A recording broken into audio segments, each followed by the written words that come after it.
మీ ఎలాంటి వ్యాపార ప్రకటనలకైనా వెంటనే మా ఛానల్ సంప్రదించండి. నమస్తే. ఈరోజు మన స్టూడియోలో ప్రముఖ తంత్ర జ్యోతిష్యులు జ్యోతిష రత్న జ్యోతిష సామ్రాట్ చింతా రుక్మన్ గదర్ గారు మనతో ఉన్నారు. సో గురుగారితో మాట్లాడేద్దాం. నమస్కారం గురుగారు. మాతృదేవోభవ పితృదేవోభవ ఆచార్య దేవోభవ. ఓం నమో మాందేశ్వరాయ నమః. గురుగారు, అక్టోబర్ మాసం సింహరాశి వాళ్ళకి విశేషంగా ఎలా కలిసి రాబోతుంది? పాజిటివ్గా ఉంటుందంటారా, నెగిటివ్గా ఉంటుందంటారా? ఓవరాల్గా ఎలాంటి పరిస్థితులు ఎదురవుతాయి, ఎలాంటి జాగ్రత్తలు తీసుకుంటే బాగుంటుంది? అక్టోబర్ మాసం 2020 సంవత్సరం సింహరాశి వాళ్లకు ఎలా ఉంటుందో చెప్పుకునే ముందు ఈ రాశి యొక్క ప్రత్యేకతలు కొన్ని మనం మాట్లాడుకుంటుంటాం. ప్రతి మాసం కూడా ప్రతి రాశి గురించి అలా మనం చెప్పుకుంటూ వెళ్తే, సింహరాశి వాళ్ళు అంటే వీళ్ళకు పొగడ్తలు అంటే చాలా ఇష్టం. పొగడ్తల వల్ల వీళ్ళు నష్టపోతారు. వీళ్ళని పొగిడి అవతల వాళ్ళు వీళ్ళని మస్కా కొట్టిస్తూ ఉంటారు. తిరిగి వీళ్ళు వాళ్ళని సహాయం అడగరు. అంటే మనమేంది వాళ్ళని అడిగేది, లేకపోతే లేనట్టుందాము అనేటువంటిది అనమాట. ఇంకా వీళ్ళు వచ్చేకాడికి కులదేవతారాధన ఎంత ఎక్కువ చేస్తే అంత బెనిఫిట్ వీళ్ళకు.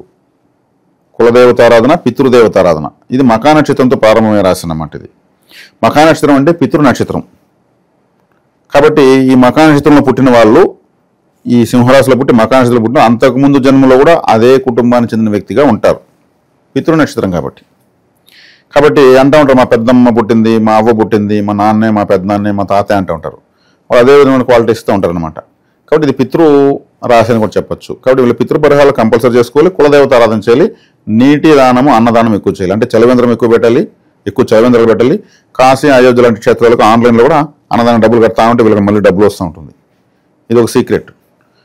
కాబట్టి వీళ్ళకి ఇది ఈ రాశి వాళ్ళు చేసుకోవడంతో మనం చెప్తున్న మాస ఫలితాలు, గోచార ఫలితాలు అనేవి సంబంధం లేకుండా వీళ్ళు బాగుంటారు. తర్వాత ఈ మాసం వీళ్ళకి ఎలా ఉందంటే, 18వ తారీఖు లాభంలో ఉన్నటువంటి గురువు వ్యయంలోకి వస్తున్నాడు, భాగ్యాధిపతి వ్యయంలోకి వస్తున్నాడు. ఇది మంచిదే. వ్యయంలోకి గురువు వచ్చాడంటే నాకు తెలిసినంత వరకు ఎక్కువ మంది బాగాలేదని చెప్తా ఉంటారు. కానీ ఇక్కడ ఎందుకు బాగుంది నేను చెప్తాను. ఎందుకంటే భాగ్యస్థానం, వ్యయస్థానం అంటే దూర ప్రాంతాలు సూచిస్తాయి. వీళ్ళకి విదేశీ ప్రయాణాలు కలిసి వస్తాయి. ఇప్పుడు భాగ్యాధిపతి వ్యయంలోకి వచ్చాడు. భాగ్యం అంటే దూర ప్రదేశం, వ్యయం అంటే విదేశాలు. వీళ్ళు విదేశాలకు వెళ్తే సూపర్గా ఉంటుంది. విదేశీ ప్రయత్నాల్లో చేసే అవకాశం, వెళ్ళే అవకాశం వల్ల వెళ్ళిపోవచ్చు, హ్యాపీగా వెళ్ళచ్చు. గురువు అక్కడ ఉచ్చస్థితి అంటే విదేశాల్లో వీళ్ళకి డబ్బు ఉందని అర్థం. ఇప్పుడు ధనకార గురువు ఎక్కడుంటే అక్కడికి వెళ్ళాలి. వీడు విదేశాలకు వెళ్తున్నాడు, విదేశీ ప్రాంతాలకు, అక్కడ మీకు డబ్బు ఉందని అర్థం. వీళ్ళు ఏదో ఒకటి వీళ్ళ సామర్థ్యంతో అయినటువంటి వీళ్ళకి అనుకూలమైన ఒక దేశానికి వీళ్ళు ప్రయత్నించుకోవచ్చు. అదేవిధంగా ఇంకా వ్యయస్థానంలో గురువు వచ్చి ఉచ్చస్థితిలో ఉన్నాడు కాబట్టి చక్కటి నిద్ర ఉంటుంది. మీకు మంచి నిద్ర, మంచి శుభ స్వప్నాలు, అలా టైం టు టైం లేయడము, మంచి నిద్ర వేసి 10 నిమిషాలు ఉంటుంది రాత్రి అంతా నిద్రపోయిన తర్వాత. ఏంది అప్పుడే తెల్లారిపోయింది ఉంటుంది, అంత కంఫర్ట్గా వస్తుంది. అంటే ఒళ్ళు తెలియని నిద్ర పట్టేదాని వల్ల అద్భుతంగా ఉంటుంది. ఇది గురువు వల్ల మీకు మంచిదే. అది వీళ్ళు సొంత ఊర్లో ఉంటే లేదని మళ్ళీ డెవలప్మెంట్ లేదని కదా అర్థము. కనీసం 120 కిలోమీటర్లు దాటాలి వీళ్ళు. 120 కిలోమీటర్లు దాటాలని ఎందుకన్నానంటే 12వ రాశిలోకి వస్తున్నారు. సింహం నుంచి వెనక రాశి కిలోమీటర్, ఒక రాశికి 10 కిలోమీటర్లు లెక్కేసుకొని 120 కిలోమీటర్లు కనీసం దాటాలని చెప్తుంది. ఓకే, అంటే క్యాల్కులేషన్ అలా ఉంటుందా శాస్త్రంలో?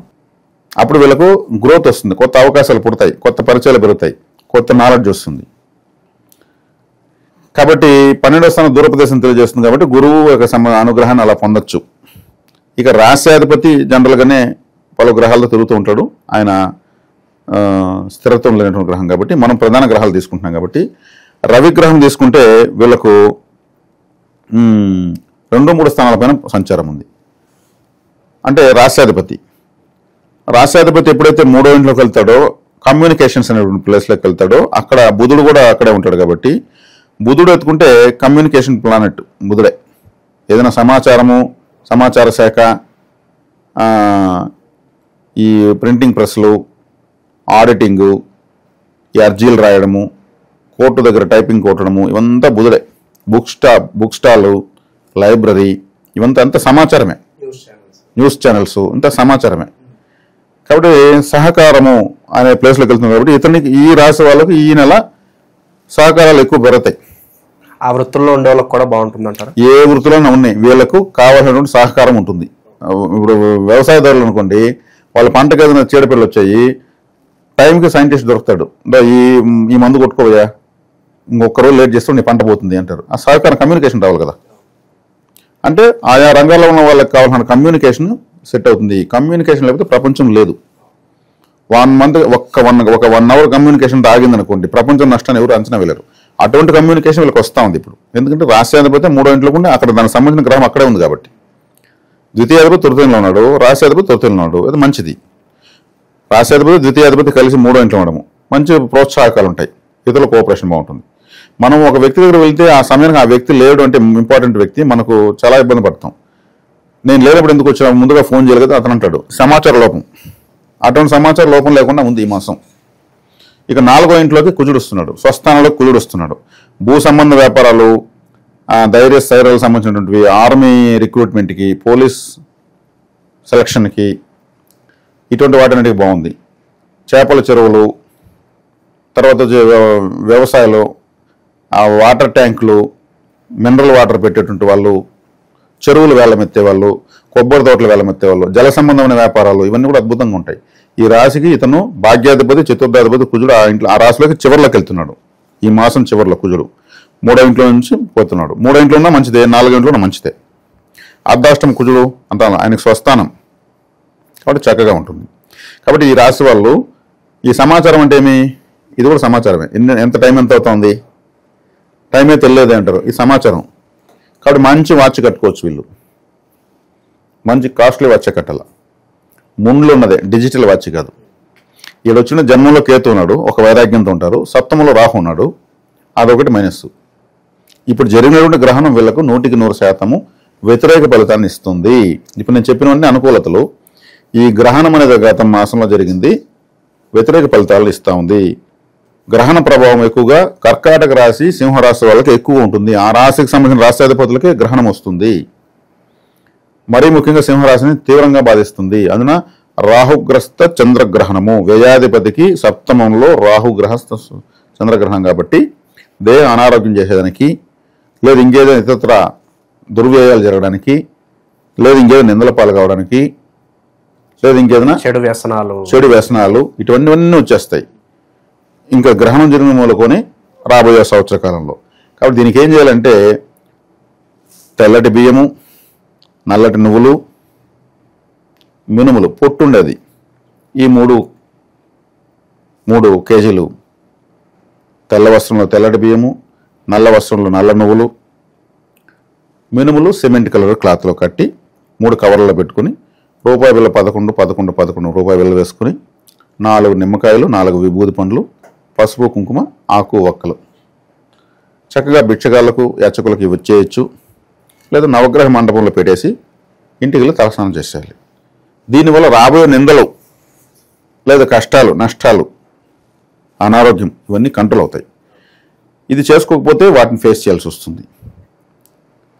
సరే మేము చేయము, ఏం జరుగుతుందో చూద్దామంటే వాళ్ళ ఇష్టం, అది మనం ఏం చెప్పేది ఏం లేదు. తత్సంబంధం గ్రహ సంబంధం ఉన్నటువంటి ధాన్యాన్ని, తత్సంబంధం ఉన్నటువంటి గ్రహ సంబంధం వస్త్రాన్ని మనము దానంగా ఇస్తున్నాం, ఖచ్చితంగా ఇవ్వాలి. ఇది మామూలు గ్రహణం రోజు నేతిలో 2 సర్ప పడగలను పెట్టి ఒక వెండి కప్పులో నెయ్యి పోసి దాంట్లో పెట్టి ఇవ్వాలన్నారు. అది గ్రహణం రోజు పరిహారం, గ్రహణం అయిపోయింది. తదనంతరం సంవత్సర కాలంలో ఉంటుంది 100% ఎఫెక్ట్ ఉన్న రాసులు ఇవి చేసుకోవాలి. ఇది చేసుకోవడం చాలా మంచిది. కాబట్టి శుభ ఫలితాలు ఎలా ఉన్నాయి, అశుభ ఫలితం ఎలా ఉంది, అశుభ ఫలితానికి ఏం చేయాలో చెప్పాను. శుభ ఫలితాలకు వీళ్ళు సహకారం, సమాచార శాఖ వీళ్ళకి చాలా బాగుంది. నెగ్లెక్ట్ చేయకుండా వీళ్ళు అన్నింటిని కూడా సమన్వయం చేసుకోవచ్చు. ఇక చివరిగా గురుగారు, కుటుంబ పరంగా, ప్రేమ అనురాగాల పరంగా, భార్య భర్తల మధ్య సంబంధాలు కావచ్చు, ఓవరాల్గా ఫ్యామిలీ ఆ ఎన్విరాన్మెంట్ అనేది ఎలా ఉండదు? ఇక్కడ ఒకటే పాయింట్ నేను చెప్పింది, వీళ్ళ కమ్యూనికేషన్స్ బాగున్నాయని చెప్పాను. కుటుంబ పరంగా కూడా కమ్యూనికేషన్ బాగున్నట్టే, సమాజంతో బాగున్నట్టే, వీళ్ళతో వీళ్ళ కమ్యూనికేషన్ కూడా బాగున్నట్టే. కమ్యూనికేషన్ అంటే ప్రపంచం అంతా ఇప్పుడు ఇంటర్నెట్ అంటే కమ్యూనికేషనే కదా, నెట్ అంటేనే ప్రపంచం అంతా ఏకం చేసేసింది. ఆ వ్యవస్థ వీళ్ళకి బాగుంది, ఇప్పుడు గ్రహపరంగా బాగుంది.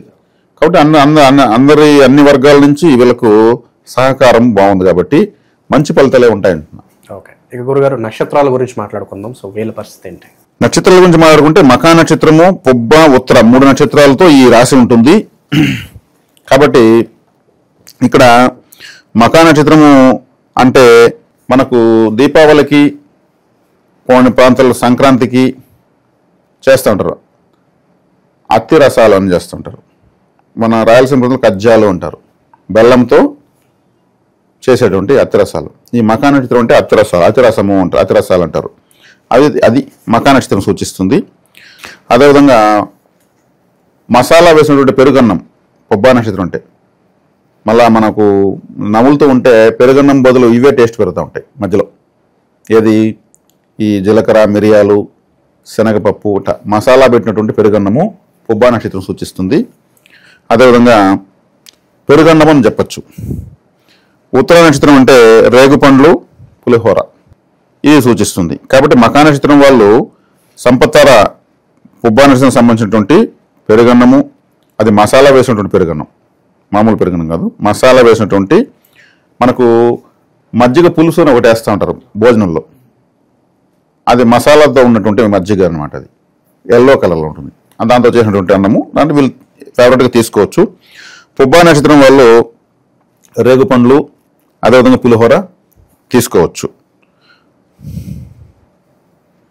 అదేవిధంగా ఉత్తర నక్షత్రం వాళ్ళు ఎక్కువగా వీళ్ళు ఏం తీసుకోవచ్చు, ఆరెంజ్ పళ్ళాలు తీసుకోవచ్చు. ఆరెంజ్ పండు, హస్త నక్షత్రం ఆరెంజ్ పండును సూచిస్తుంది. ఆరెంజ్ జ్యూసు, చాక్లెట్స్ దాంతో చేసినటువంటి ఇతర ఏదన్నా ఫ్లేవర్స్ ఉన్నటువంటి ఫుడ్ తీసుకోవచ్చు. అది వీళ్ళకు బాగా పనిచేస్తుంది. ఇది వీళ్ళకి ఫేవరెట్ ఫుడ్ ప్రత్యేకంగా. అదేవిధంగా మనము ఈ మాసము ప్రత్యేకంగా వేద నక్షత్రం గురించి తెలియజేస్తున్నాం. వేద నక్షత్రం అంటే వీళ్ళని వేధించేదని అర్థం. ఈ నక్షత్రం వల్ల అసలు పెళ్లి చేసుకోకూడదు, చేసుకుంటే ఇంకా వాళ్ళ జీవితాంతం వేధించబడుతుంది. వాళ్ళు ఎక్కువగా విడాకులకు ఇంకా రకరకాల సమస్యలకు వెళ్తూ ఉంటారు. ఆ తర్వాత ఈ నక్షత్రం కాకుండా ఇంకొక నక్షత్రం వాళ్ళు పెళ్లి చేసుకుని అప్పటి నుంచి బాగుంటారు. ఇది వేద నక్షత్రం వాళ్ళకి తెలియదు, ఇది చూసుకోవాలి. ఇవన్నీ కూడా కలవచ్చు జాతకాలు. వేద నక్షత్రం ఒకటి తగిలిందంటే చాలు, ఇక మీకేమి డబ్బు లేదా, ఉద్యోగాలు లేవా, బంగారు లేదా, ఆస్తులు లేవా, ఇన్ని ఉండి మీరు ఎందుకు ఇలా గొడవపడతారు, అందరూ జుట్లు పెట్టుకుంటూ ఉంటారు. వేద నక్షత్రమే కారణం. కాబట్టి మకా నక్షత్రం వాళ్ళు రేవతి నక్షత్రం వాళ్ళని వివాహం చేసుకోకూడదు. అదేవిధంగా పొబ్బా నక్షత్రం వాళ్ళు అశ్విని నక్షత్రం వాళ్ళని పెళ్లి చేసుకోకూడదు. అదేవిధంగా ఉత్తర నక్షత్రం వాళ్ళు భరణి నక్షత్రం వాళ్ళని పెళ్లి చేసుకోకూడదు. పెళ్లే కాకుండా పార్ట్నర్షిప్ కానీ, వ్యాపారంలో బంధుత్వాలు కానీ ఏదిగానే ఉండకూడదు. వీళ్లకు ఈ నక్షత్రాలు ఉన్న వాళ్ళ పిల్లలుగా పుట్టినా కానీ వాళ్ళ ద్వారా వేదనలు ఉంటాయి. ఆ పిల్లలు బయట చేసేటువంటి కొన్ని రకాల పనుల వల్ల తల్లిదండ్రులు బ్యాడ్ నేమ్ వస్తూ ఉంటుంది. వీళ్ళు వాళ్ళు వదలలేరు, పెట్టుకుని భరించలేరు, ఇట్లా ఉంటుంది. కాబట్టి ఈ వేద నక్షత్రాలకు సంబంధించినటువంటి సందర్భాల్లో ఎటువంటి వ్యాపారం కానీ, వ్యవసాయ పనులు కానీ, ఇతర వాహనాలు కొనడం కానీ ఏది కూడా చేయకూడదు. కలిసి రాలేదు అంటూ ఉంటారు కదా, ఈ నక్షత్రాలను రోజు ప్రారంభిస్తూ ఉంటుంది. కాబట్టి ఇది వేద నక్షత్ర వివరం. ఈ నక్షత్రాలతో వీళ్ళు జాగ్రత్తగా ఉండాలి. ఓవరాల్గా సింహరాశి వాళ్ళ పరిస్థితి ఈ మాసం ఏ విధంగా ఉండబోతుంది, ఎలాంటి జాగ్రత్తలు తీసుకోవాలి, చాలా బాగా వివరించారు. ధన్యవాదాలు. ధన్యవాదాలు.